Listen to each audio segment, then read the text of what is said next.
Ziad Majed, je suis professeur associé à l'Université américaine de Paris et je dirige le programme des études du Moyen-Orient. Je suis spécialiste de la Syrie et du Liban et j'ai publié chez Actes Sud en 2014 Syrie, la révolution orpheline, et récemment avec mes deux collègues Farouk Mardambek et Subhi Hadidi, on a publié Dans la tête de Bachar el-Assad, également chez Actes Sud à Paris. Alors, s'agissant de la situation en Syrie aujourd'hui, on peut dire qu'il y a une fragmentation territoriale du fait que le pays est occupé par plusieurs forces étrangères d'un côté et qu'au niveau interne, il y a un partage des territoires aussi. Le régime syrien, grâce à l'occupation russe et iranienne, contrôle 60% du territoire, qui comprend la majorité des grandes villes et qui comprend surtout l'ouest du pays autour des frontières libanaises, vers le littoral méditerranéen, jusqu'au sud vers la frontière jordanienne. Dans ce territoire-là vit la majorité de la population syrienne, parce qu'il est à la fois démographiquement le plus dense, mais également parce que durant le conflit, les années du conflit, une grande partie des déplacés internes se sont retrouvés sur ce territoire-là afin d'échapper tout simplement au bombardement aérien du régime lui-même et de ses alliés. Il y a Daesh qui contrôle toujours 3 à 4% du territoire, mais ce sont des poches dans le désert syrien, sans démographie, sans population syrienne. Donc il y a avec cela également un contrôle territorial kurde d'un peu plus de 23-24% du territoire, et avec les milices kurdes qui contrôlent ce territoire à l'est du pays, notamment du côté d'une partie de la frontière irakienne, mais surtout au nord-est sur la frontière turque, il y a aussi des bases militaires américaines. Et puis il y a le reste, près de 15% de ce territoire qui est contrôlé par l'opposition syrienne, mais avec une présence turque. Il s'agit là du nord, ouest et d'une partie du nord. Et sur ce territoire-là vit aussi une population importante maintenant, plus de 3,5 millions, voire 4 millions, parce que cette zone, elle a les habitants locaux, mais elle a surtout beaucoup de déplacés qui ont été renvoyés dans cette zone-là. Quand Alep-Est a été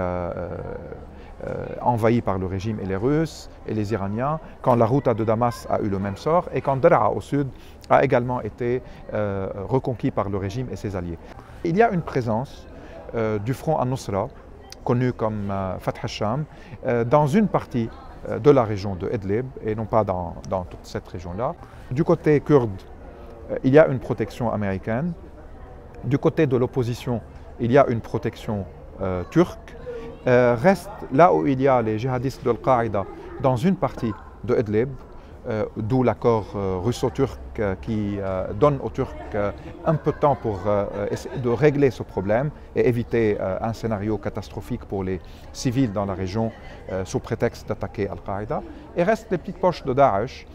où les Kurdes, les milices kurdes et les Américains les attaquent d'un côté, et il y a parfois aussi des opérations militaires qui les mènent face aux forces du régime soutenues par les Russes. Donc Daesh a été battu en Syrie,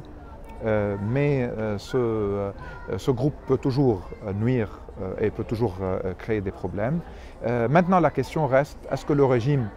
peut tenir sans les Russes et les Iraniens? L'expérience des dernières années nous montre que non, mais il préserve quand même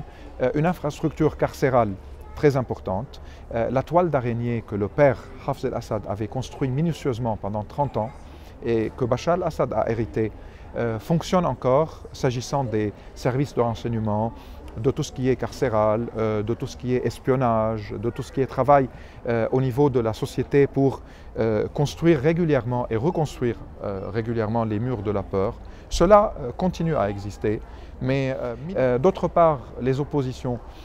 sont extrêmement affaiblies et comme le régime ne font plus partie des grandes négociations sur la Syrie, ce sont aujourd'hui les acteurs russes, turcs, iraniens, parfois américains, et parfois européens également, qui peuvent discuter et essayer de trouver des accords ou des compromis ou d'appeler à des négociations. Mais depuis l'intervention russe, en fait, et depuis que les Russes ont imposé avec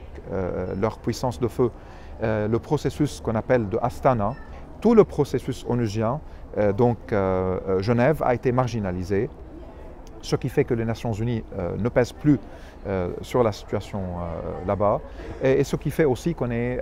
plus à une situation où on négocie pour négocier parfois, sans que le régime applique ce que Genève a stipulé, c'est-à-dire une transition au niveau du pouvoir, et on reste tout le temps dans les mêmes discours et la même rhétorique du côté du régime et de ses soutiens, puisque de toute façon l'opposition, qui réclame toujours un changement politique, n'a plus les moyens elle-même de l'imposer face à la machine de guerre russe et iranienne.